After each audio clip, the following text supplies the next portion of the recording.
Goeiedag, good day, fellow South Africans and citizens of the world.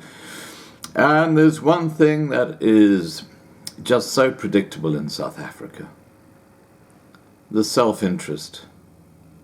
Absolutely no interest in doing what's right for the country. It's all about me. And what we're talking about here is the economic freedom fighters and COSATU and all these other trade union movements who don't like the idea that Eskom might have to get rid of a huge number of its bloated staff. So, what are they going to do about it? Well, let's see.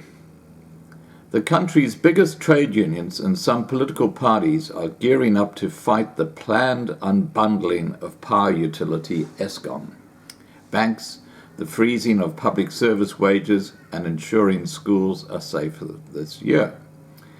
One of Trade Union Federation's COSATU's biggest affiliates, the National Education, Health and Allied Workers Union, or NEHAWU, is planning to march to Parliament during Finance Minister Tito Mbowene's budget speech next month, as it suspects he will announce the government's decision to freeze public servant salaries to achieve savings in the state's wage bill.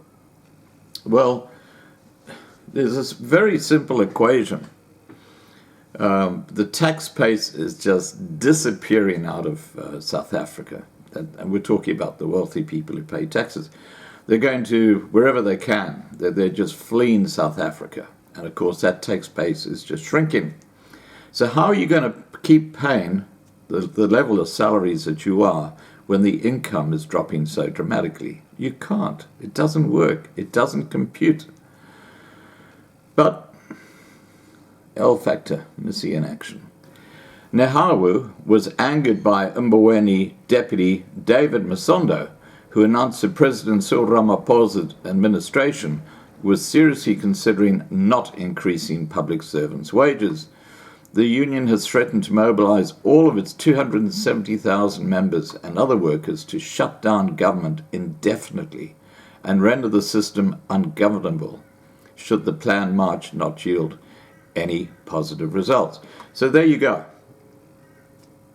If you can't get your way, you shut it down. That's wonderful. That's really going to work for the country. You know, put in a bigger hole, well, you've just picked the absolutely perfect way to do it. Absolute genius. Anyway, let's continue. Another COSATU affiliate, the National Union of Mine Workers, or NUM, at its two-day National Executive Committee meeting this month, reaffirmed its resolution to continue with a planned march to the ANC's head office, Luthuli House, to express its displeasure at the proposed unbundling of Eskom without consulting its employees. Now, I think 2020 is going to be a pivotal year. I think it's going to be the year then when the general masses, and I'm talking about the black African masses, turn on the ANC because they've just had enough. They see what's going on. You know, the cadres at the top, they're just enriching themselves and they couldn't give a damn about anybody else. And that message is starting to get through. In December, the ANC denied it would privatize any state-owned entities, instead saying it would insist that the government owns majority stakes in them. Teachers Union SADTU plans to increase its membership by 20,000 from 264,000. as it celebrates its 30th anniversary on the October the 6th this year.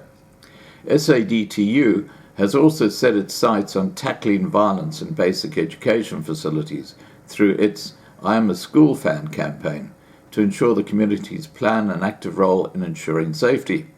It also wants all reading programs and related intervention activities to be integrated and compliant with curriculum assessment policy statements.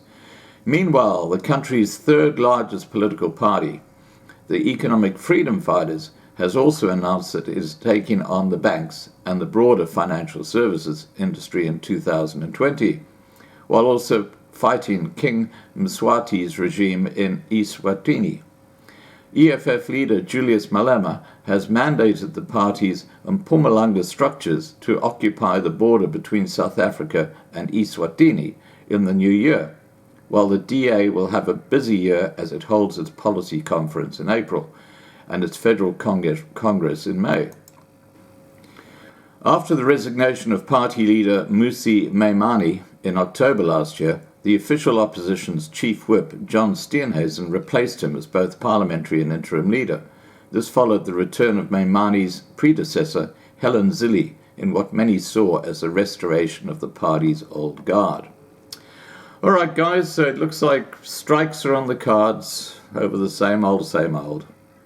Going to be an interesting year.